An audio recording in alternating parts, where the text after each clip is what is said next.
Saudara, Universitas Syahku Alam memberikan plakat sebagai ucapan terima kasih kepada Kompas karena telah memberikan dana kemanusiaan untuk membangun asrama Kompas bagi mahasiswa pada tahun 2006 lalu pasca tsunami dan gempa 26 Desember 2004 melanda Aceh. Meski hanya 10% dari jumlah seluruh mahasiswa aktif Unsyah yang bisa tertampung, namun asrama Kompas menjadi aset penting bagi Unsyah. Universitas Syahku Alam memberikan plakat sebagai cindramata ucapan terima kasih kepada Kompas atas bantuan pembangunan asrama mahasiswa pada 2006 lalu pasca tsunami dan gempa 26 Desember 2004 lalu melanda Aceh. Pemberian plakat untuk Kompas diterima oleh salah satu jurnalis harian Kompas, Zulkarnaini Masri, pada acara diklat penatausahaan dan pengelolaan barang milik negara yang digelar di Banda Aceh Senin pagi.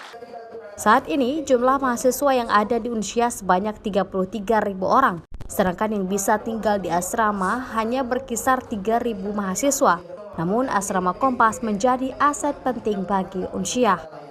Yang pertama saya ingin terima kasih dulu ke Kompas ya, tahun 2006 setelah tsunami Kompas, DKK Kompas membangun satu gedung yaitu asrama mahasiswa, dan alhamdulillah beberapa waktu yang lalu sudah masuk ke dalam aset sekolah. Itu sangat berguna bagi mahasiswa Unsyah, apalagi saat itu dibangun setelah tsunami dan mahasiswa susah mencari rumah. Dengan adanya bangunan gedung asrama mahasiswa dari Kompas sangat membantu. Kontribusi dan hibah bantuan asrama mahasiswa ini menjadi salah satu aset yang paling optimal pemanfaatannya bagi Unsyah. Rektor Unsyah juga berharap Kompas bisa mempertimbangkan untuk menyalurkan kembali bantuan dana pembangunan asrama lainnya bagi mahasiswa Unsyah.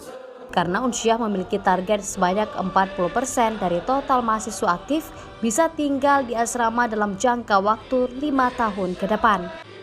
Nova Mistayanti, Kompas TV, Banda Aceh.